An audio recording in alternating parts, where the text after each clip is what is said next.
What's up, Taiwan? I'm Reece Ayers with news from here in Taiwan and around the world.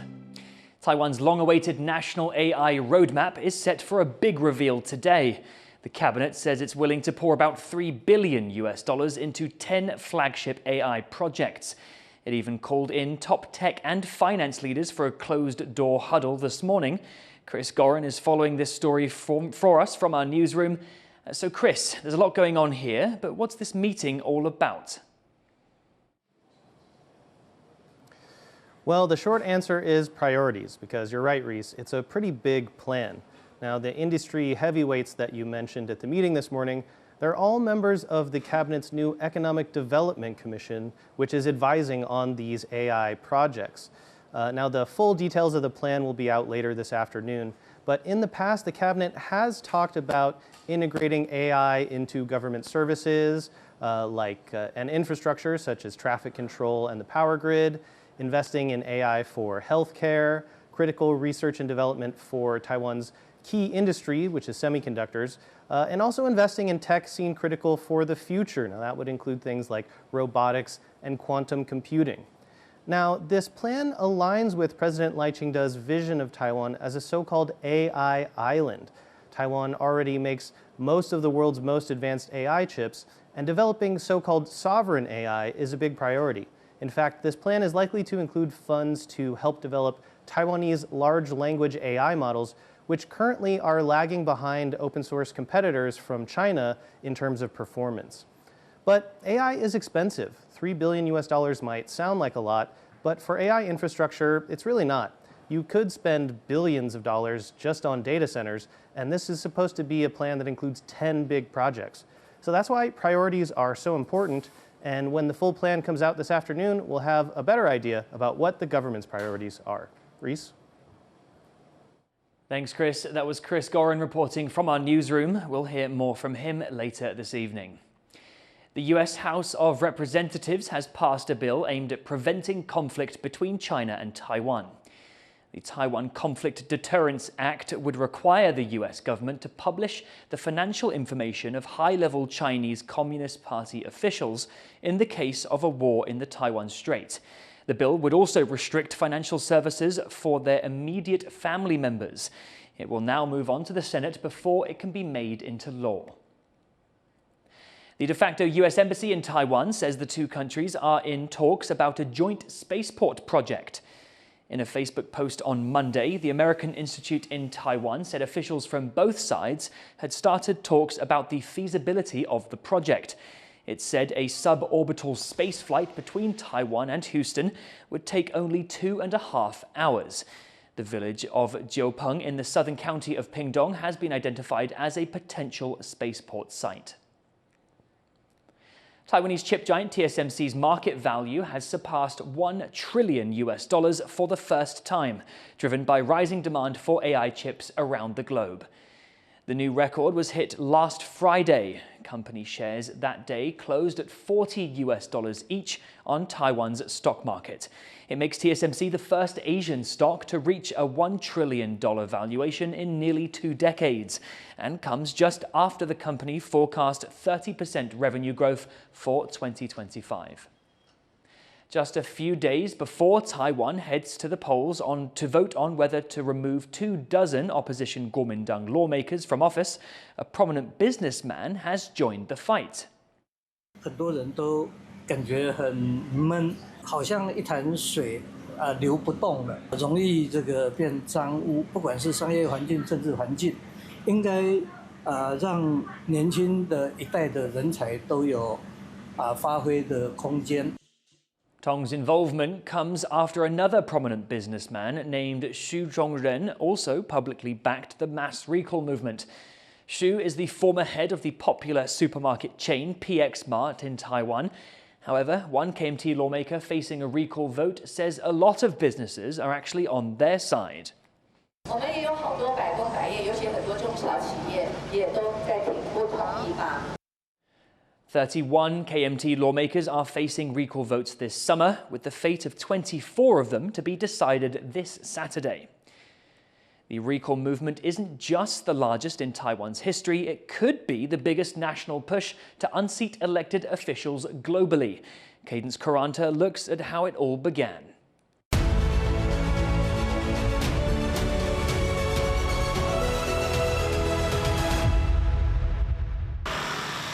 Something unprecedented is happening in Taiwan.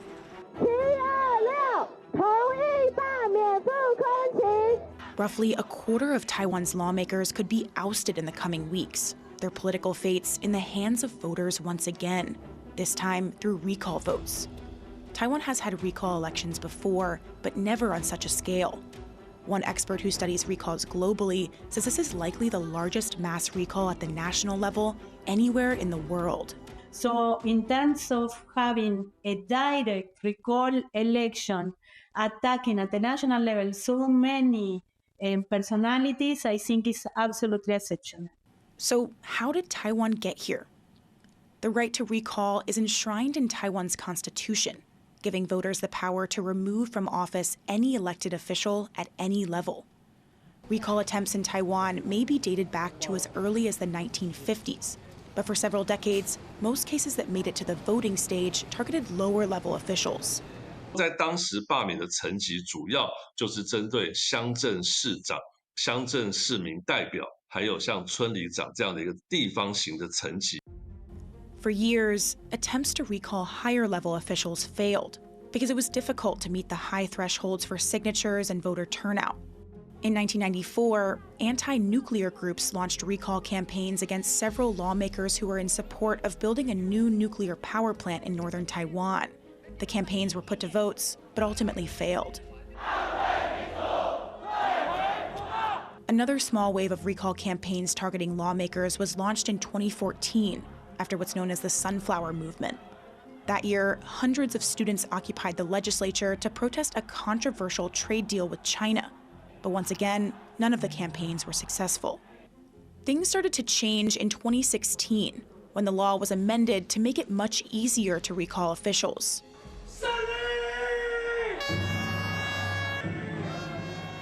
In 2020, Han Guoyu, mayor of Kaohsiung, one of Taiwan's largest cities, was successfully recalled after over 900,000 people voted to remove him from office. The recall was driven by widespread public frustration, mostly over Han's decision to run for president just months after taking office, leaving many in the city feeling abandoned and betrayed. Just a year later, in 2021, a legislator caught up in a slew of controversial comments was removed from office, the first time ever a lawmaker in Taiwan had successfully been recalled. And that brings us to now, when Taiwan's recall law is being used on the largest scale yet. A total of 31 lawmakers face recall votes this summer, all of them from the main opposition Kuomintang. This unprecedented recall movement was sparked last year by months of public anger over the KMT's legislative agenda, from attempts to expand lawmakers' powers to massive cuts to government budgets. The KMT, allied with the smaller Taiwan People's Party, holds the majority in Taiwan's 113-seat legislature. If enough KMT lawmakers are removed, the opposition could lose its majority, reshaping the country's political landscape. And as voters get ready to head to the polls, all eyes are on Taiwan, with many watching closely to see how this pivotal moment will play out. Hank Xu and Cadence Quaranta for TaiwanPlus. The Taipei District Court has decided to keep former Taipei Mayor Wen-je in detention for 2 more months. He's been held without contact for nearly a year on corruption charges. But as Irene Lin reports, the big question now is whether the court will let him out to vote in the upcoming recall elections. Former Taipei Mayor Wen-je will soon mark a year in detention as investigations into 2 corruption cases continue. That's after the Taipei District Court announced Ke's detention would be extended by 2 more months, effective on August 2nd. The judge says Ke, who used to lead the Taiwan People's Party, could collude with others and tamper with evidence if released. The TPP is protesting the decision. 我是强烈的建议，一定要依法提起抗告，不管机会大不大，在法律的程序上该怎么做就怎么做。在政治的层次上，跟这一个无良的政府，跟这一个违法滥权的赖清德政府宣战。Despite being in custody, Ke has still received notice to vote in the upcoming recall elections on Saturday, a move the TPP is calling a crude joke by the ruling Democratic Progressive Party. But the DPP says Ke's right to vote or not has nothing to do with their party.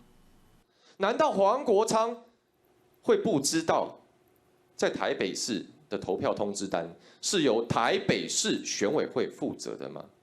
换而言之，如果黄国昌对这个作业有意见，他要问的人叫做台北市长蒋万安。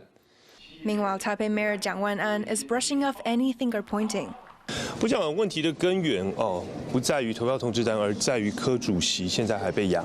With different parties and government agencies still debating who has the final say, and the July 26 election fast approaching, it's still unclear if Ke will get the chance to cast his vote.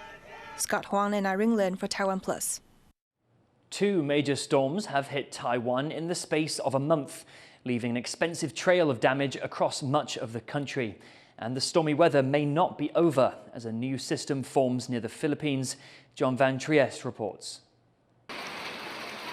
On this Yunlin County farm, days of intense rainfall have ruined the harvest. Gourds rot on the vine, taken out by Typhoon Danas and Tropical Storm Wipa. The farmer says there's nothing to be done. It's a similar story on farms across Taiwan. Agricultural damage has hit $64 million. And it could be tricky finding the funding to bail farmers out, as this isn't the first disaster to hit crops this year. 年初开始有非常多的低温，已经造成的这些天然灾害的损失，所以这一次的台风一定是不够的。我们还是会想办法用以缓济急，或用其他的方式来争取。